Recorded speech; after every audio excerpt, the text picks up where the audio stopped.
Sebelumnya terima kasih atas kesempatan yang telah diberikan kepada saya. Di sini saya akan menjelaskan salah satu jenis dari inflasi, yaitu inflasi dalam negeri. Berikut ulasannya.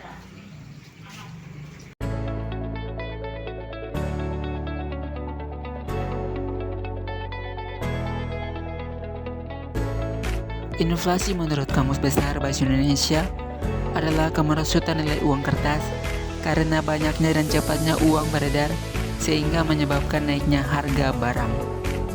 Kenaikan harga ini maksud bisa terjadi secara keseluruhan, tapi bisa juga beberapa barang tertentu seperti makanan atau jasa.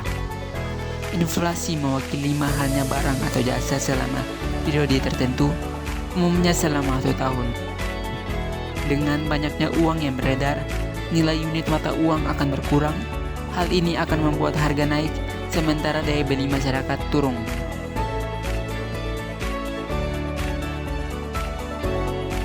Inflasi dalam negeri. Inflasi dalam negeri atau domestic inflation adalah kenaikan harga umum secara terus-menerus yang mengakibatkan daya beli masyarakat menurun. Diawali oleh penciptaan uang baru dan kebijakan anggaran defisit. Inflasi dari dalam negara dapat disebabkan oleh defisit dalam pembiayaan anggaran negara yang mencetak uang baru secara besar-besaran yang meningkatkan jumlah uang yang beredar di masyarakat dan menyebabkan inflasi.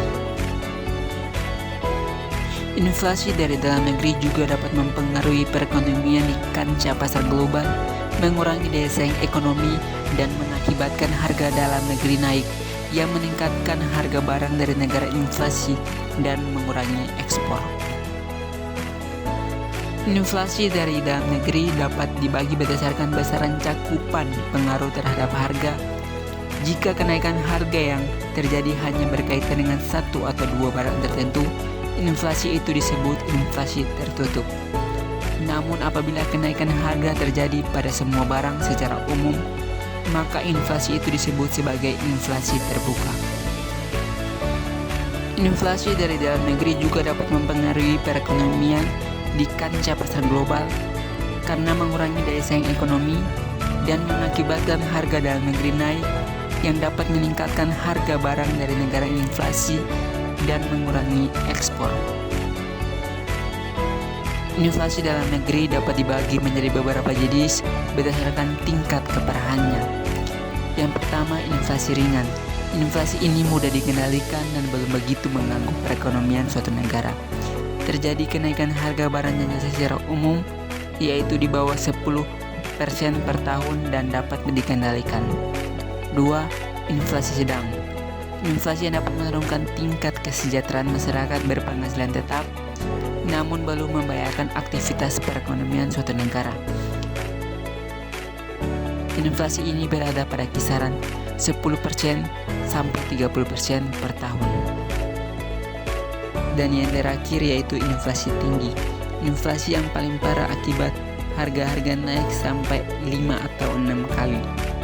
Masyarakat tidak lagi berkeinginan untuk menyimpan uang sebab nilai uang merosot dengan tajam sehingga ingin ditukar.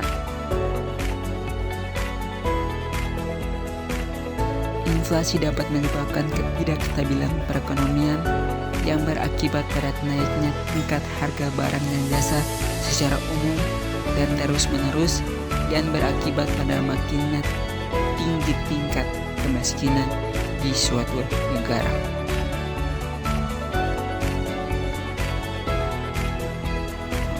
Demikianlah pembahasan tentang inflasi dalam negeri. Semoga video ini